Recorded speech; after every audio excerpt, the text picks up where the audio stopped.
దేవుని దగ్గర ఇంకా ఎక్కువ కృప మనం పొందినట్లు మన స్వీయ విషయాలలో దీనులం అయిపోదాం. ఇంకా మన అయోగ్యతను, అనర్హతను గుర్తించి దేవునికి దగ్గర అవుదాం. దేవుని కృపను ప్రేమిద్దాం, దేవుని కృపను గనపరుద్దాం, దేవుని కృప యొక్క ఔన్నత్యాన్ని ఎత్తి మాట్లాడదాం. కొంతమంది మాట వరుసగా దేవుని కృపను బట్టి అన్నయ్య, దేవుని కృపను బట్టి అంటుంటారు, కానీ మాట వరుసకే. ఇప్పుడు అన్నారనుకో దేవుని కృపను బట్టి అని, ఇప్పుడు క్లారిటీ ఉంటుంది.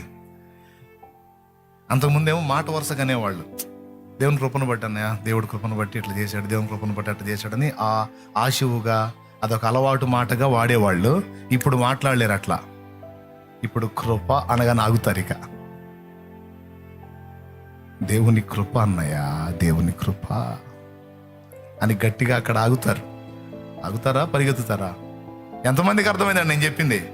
అబద్ధాలు ఆడుకొని చెప్పండి, అర్థమైతేనే చేతులు ఎత్తండి. నిజంగా అర్థమైందా?